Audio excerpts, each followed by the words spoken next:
Најново издание на регионалните вести прво за оваа работна недела. Утре започнува новата учебна 2015-2016 година за сите основци и средношколци во земјава. Во училишните клупи во тетовските основни училишта за прв пат ќе седнат околу 1100 првачиња.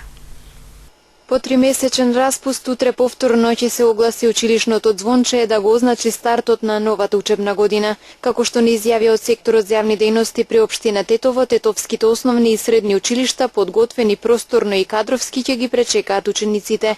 Во новата учебна 2015-2016 година за прв пат во училишните клупи ќе седнат околу 1100 првачиња. Во основните училишта досега се имаат запишано прво оделение 1048 ученика.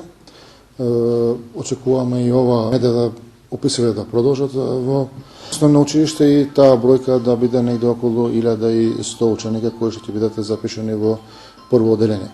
Додека пак во средните училишта досега се имаат запишано 1311 ученици на албански наставен јазик, 315 ученика на македонски наставен јазик и 28 ученици на турски наставен јазик.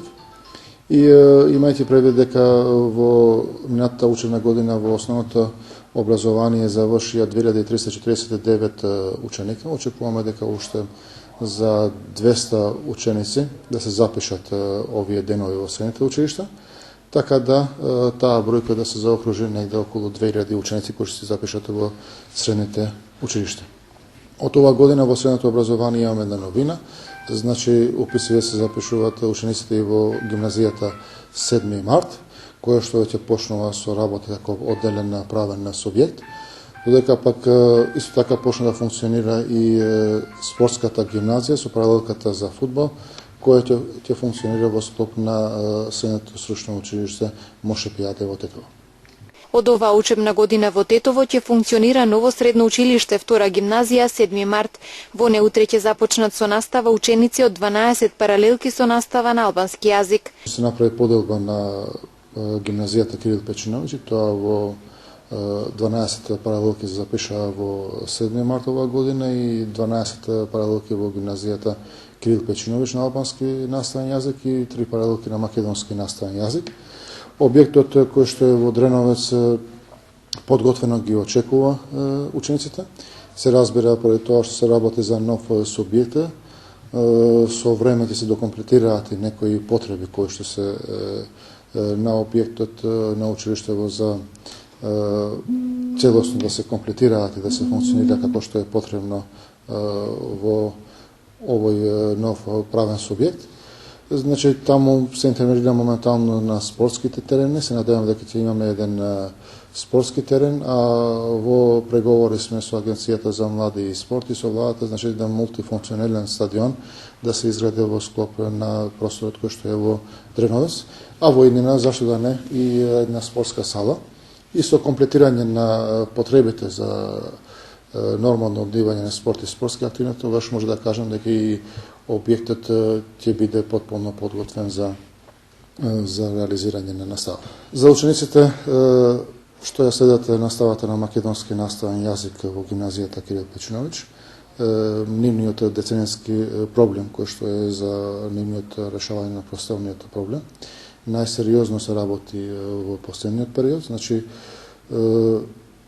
по поплавите кои се случија во општина Тетово, од страна на владата на Република Македонија се формира едно координативно тело кој што ги разредуваше потребите кои што беа создадени од поплавата. Имајќи го предвид дека бараките кај што се одвиваше наставата во гимназијата во овие паралелки се наоѓа веднаш до реката Пена, координативното тело даде предлог до владата да се донесе еден заклучок каде што ќе се интервенира и ќе се реши трајно и проблемот со учениците кои што следат наставата на македонски наставен јазик. Така да се работи за предлозите што беа дадени од нивна страна. Тоа веќе е дадено да се разгледува од владата, кој што е задолжено Министерството за образование и наука да се најде решение во склоп со потребите и барањата на родителите на учениците македонци. Во очекување сме на одговорот од владата на Република Македонија. Во меѓувреме, учениците продолжат повторно да учат како и минатата година во просториите на Работнички универзитет и на Основното училиште Гоце Делчев. Стартот на учебната година вообичаено го празни семејниот буџет. На почетокот на септември не е лесно да си родител, затоа што треба да се балансира меѓу желбите на децата и можностите на родителите. Тетрадки, ранци, училишен прибор, но и нови патики, фармерки, јакни. Се това родителите сакаат да им го обезбедат на дечињата за потребите на новата учебна година. Трошоците се големи, а платите подпросечни, коментираат тие. Ќе купиме ташна, книгите, шта треба, тетратките. Колку отприлика пари се потребни да се опремени едно дете целосно за да тргне во школа? По 3000, околу 3000 денари. Одделите за училишна опрема низ супермаркетите и книжарниците во Тетово од утре ќе бидат најпосетени. Последниве години родителите практикуваат да го почекаат првиот училишен ден за да добијат список за потребниот училишен прибор и тетратки. Во секој случај нека им е со среќа на учениците во новата учебна година. Рем Шопинг центар започна со продажба на станови и апартмани изградени по најновите светски стандарди. Становите се со површина од 48 до 159 метри квадратни. Секој стан има паркинг, мониторинг, видеофон, алармен систем и лифт. Становите и апартманите се со наши цени. 1 квадратен метар од 750 до 800 евра, со можност на купување преку комерцијални банки, како и со готовинско плаќање со екстра услови. Приклучете се на семејството на Рем Шопинг центар. Книжевниот превод заеднички јазик на Европската Унија е темата на годинишното 44-то издание на меѓународната средба на книжевни преведувачи, која традиционално се одржа во Лешочкиот манастир. Организаторите на манифестацијата се задоволни од посетеноста, посебно од интересот на младите, кои сакаат да учествуваат на оваа престижна манифестација. Книжевниот превод заеднички јазик на Европската Унија, која е главната тема на годинешново 44-то издание на меѓународната средба на книжевни преведувачи, а која традиционално се одржа во Лешочкиот манастир, е инспирирана од програмата за култура на Европската Унија, во која што е застапен и книжевниот превод. Во годинешнава културна програма на Европската Унија е застапен и македонскиот јазик. Главната тема на симпозиумот е книжевниот превод заеднички јазик на Европската Унија. Така што во оваа сфера, меѓу другото во оваа програма за култура на Европската Унија е застапен и македонскиот јазик и појдовме од таа сфера дека во Европа, значи не постои така наречен melting pot како што е тоа во Соединетите американски држави на пример, туку постојат едно мноштво јазици кои што се зборуваат и врз основа на тие јазици тенденцијата е да бидат соодветно застапени, значи сите јазици во таа културна програма која што е на Европската Унија. Знаете дека минатата година таа програма беше доведена во прашање поради финансиската криза која што ја опфати Европската Унија и реално сме срекни што таа програма продолжува и што само претрпи известни модификации и што македонскиот јазик има можност да наоѓа своја афирмација, односно македонските писатели да имаат можност да се афирмираат преку целата таа програма. На манифестацијата учествуваа 40 на книжевни преведувачи ширум Европа. Велат дека во современиот свет значењето на преводот, односно книжевните преведувачи, е голем и покрај развојот на современата технологија. Јазикот е домот на човекот. Луѓето може да се разберат само со јазикот и да воспостават диалог и мир во светот, изјави поетот Мехмед Кансу од Северен Кипар, кој на манифестацијата книжевни преведувачи учествува по 13 пат. Бу семпозиумун 44-нчи. Сметам дека ова е голем успех за Сдруженијето за Сојузот на писателите на Македонија. Во современиот свет значењето на преводот од ден на ден се повеќе се зголемува и колку технологијата да ја олесни комуникацијата меѓу луѓето во светот, но се уште не го изгуби значењето на доаѓањето на писателите и на преведувачите на едно место, да разговараат, да разменат искуство и со тоа да дадат нови, придонеси во современиот свет. Evet, Heidegger demiş ki dil. Организаторите на манифестацијата се задоволни од посетеноста, посебно од интересот на младите, кои со голема љубов сакаат да учествуваат на оваа престижна меѓународна средба. Македонија е најзагадената држава во Европа според рангирањето на интернет страната на независниот истражувачки центар Нумбео. Ова носечко место на табелата на Европа Македонија најверојатно го добива поради нејзиниот најзагаден град Тетово. Тетово и понатаму останува најзагадениот град во Македонија. Дури 228 дена заклучно со вчера сме дишеле загаден воздух, што значи дека само 15 дена од почетокот на годината па досега граничните вредности на концентрација на канцерогените PM10 честички биле под дозволените граници. Далеко зад нас е градот Кичево со 119 загадени дена, а по него и Кавадарци, каде вкупниот број на надминувања е 106 дена. Со ваквите податоци, токму Тетово најверојатно ја носи и титулата на Македонија за прва најзагадена држава во Европа, рангирање истакнато на интернет страната на независниот истражувачки центар Нумбео. Министерството за животна средина и просторно планирање издаде предупредување на својата интернет страна за надминат праг на информирање на мирното место Тетово. Децата, хроничните болни и старите лица да избегнуваат престојно отворено, а сите други да ги ограничат движењата и активностите во најзагадените зони од градот. Ова е препораката на Министерството за здравство во случај на загадување на воздухот со повисоки концентрации од дозволените на канцерогените PM10 честички во 5 последователни дена, односно кога е надминат прагот на информирање. Во оваа ситуација се апелира до граѓаните за некористење на моторните возила без поголема потреба, односно се додека не дојде до подобрување на квалитетот на воздухот.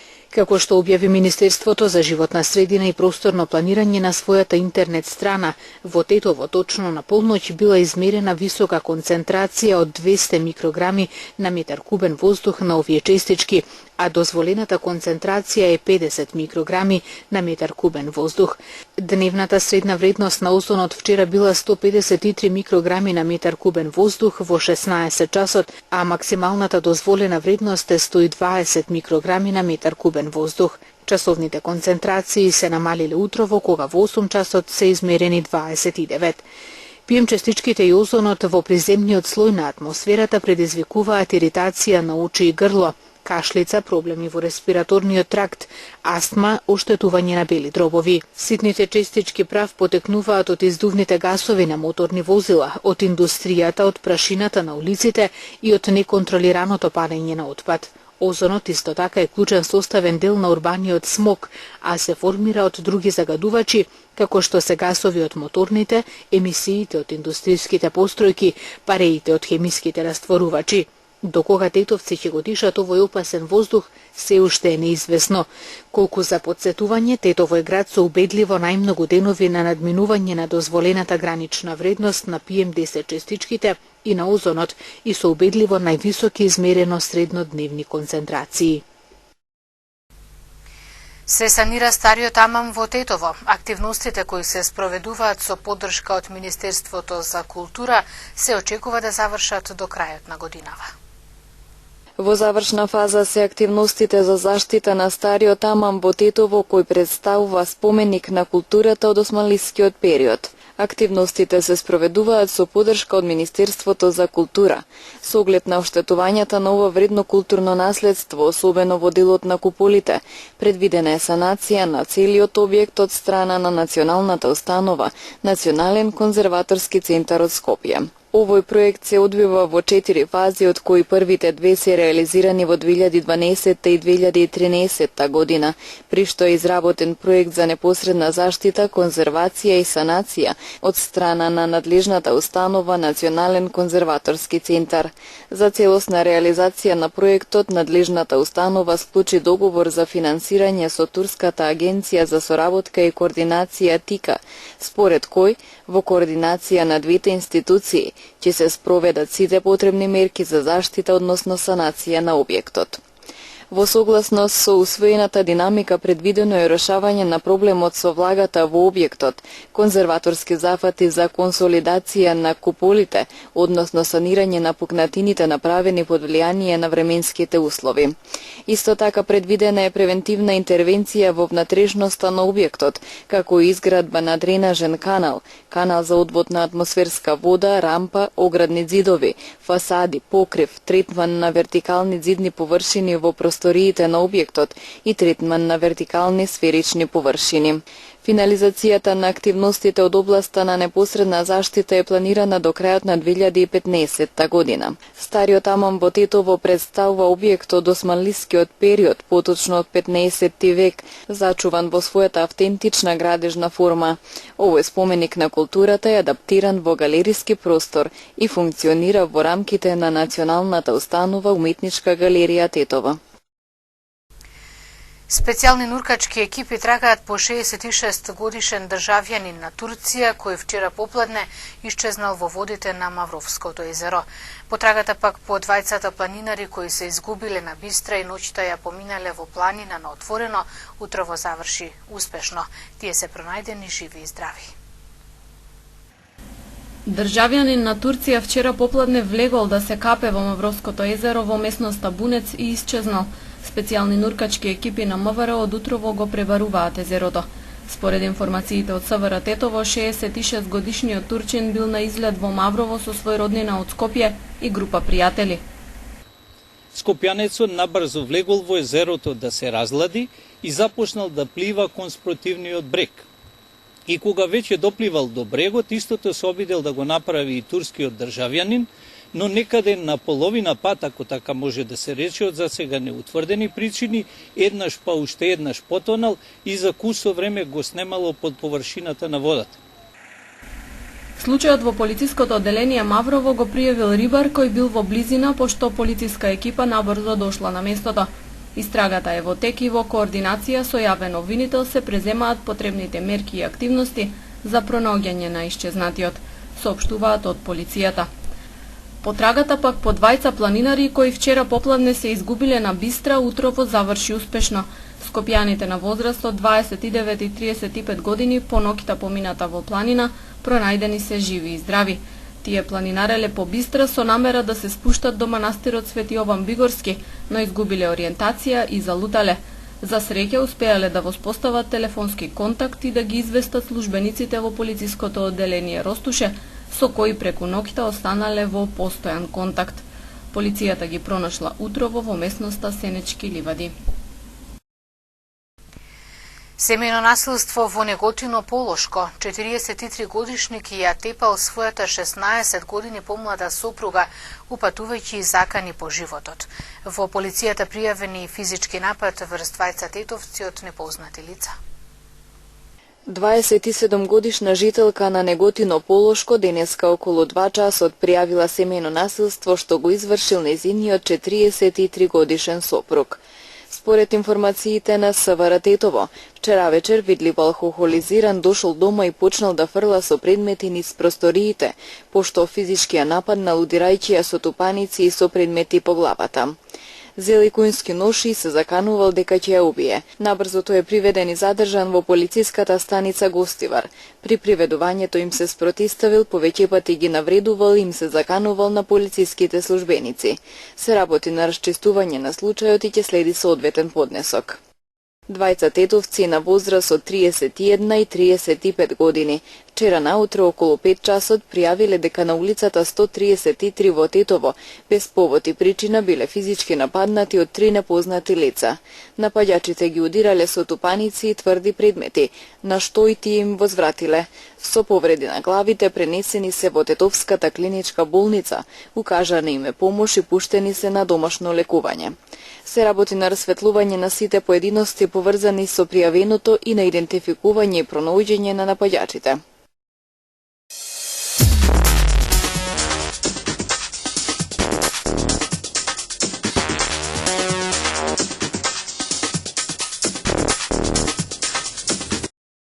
Неколку припадници на Украинската национална гарда биле повредени од експлозија од граната пред Украинскиот парламент. Пратеникот Антон Харашченко на Фейсбук напишал дека борбената граната била фрлена врз обезбедувањето на Украинскиот парламент за време на протестот против контроверзниот закон за децентрализација. Тој вели дека животите на неколкуте припадници на националната гарда се во опасност. На снимката се гледаат траги од крв на тротоарот и како на местото на настанот биле влечени најмалку двајца повредени безбедносни представници. Извештаите за силната експлозија дојдоа откако денеска имаше судири на десетици активисти при протестите против председателскиот закон со цел проширување на автономијата на проруските сепаратисти во источна Украина. 17-годишен имигрант бил убиен во Грција по престрелка меѓу полицијата и вооружените лица, осомничени за трговија со луѓе. Инцидентот се случил во близина на грчкиот остров Сими, откако јахта со околу 70 мигранти влегла во грчки води. Пловилото било забележано од грчката крајбрежна стража, која заедно со Европската погранична агенција Frontex успеале да ја запрат јахтата. По кратка расправија дошло до престрелка меѓу полицијата и 3 лица кои се сомничат за трговија со луѓе. Еден полицаец бил повреден, но потоа осомничените биле уапсени. Малолетниот мигрант, според извори од болницата, најверојатно загинал од огнено оружје, а за смртта е покрената истрага. Францускиот министер за надворешни работи Лорен Фабиус изјави дека е скандалозен начинот на кој дел од источноевропските земји се справуваат со мигрантите. Тој за стопирањето на бегалците изјави дека е непочитување на европските заеднички вредности, пред се алудирајќи на зидот кој го гради Унгарија на границата со Србија и поставената бодликава жица. Министрите за внатрешни работи на Франција, Велика Британија и Германија во заедничка изјава повикаа на итна средба на Европската унија на министерско ниво поради кризите со мигрантите. Австралија побара повеќе европски земји да земат учество во воздушните напади врз милитантите на Исламската држава во Сирија и Ирак со цел да се стави крај на кризата со мигрантите во Европа. Шефицата на австралиската дипломатија Џули Бишоп оцени дека милитантите главно се одговорни за раселување на милиони луѓе во Ирак и Сирија. Неопходен ни е обединет фронт со цел да ја победиме оваа терористичка организација која присили многу луѓе да ги напуштат нивните домови, изјави таа, додавајќи дека 60 земји помагаат во воздушните напади предводени од Соединетите држави, но и повеќето од нив не се инволвирани во самите напади.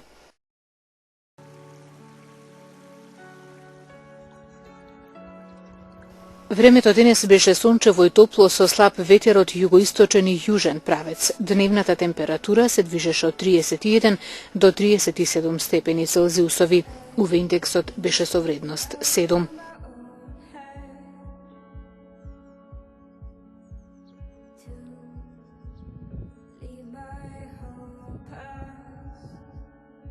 И утре не очекува сончево и топло време со слаб ветер од југоисточен правец. Утрешните температури ќе се движат од 33 до 37 степени Целзиусови. УВ индексот ќе изнесува 7.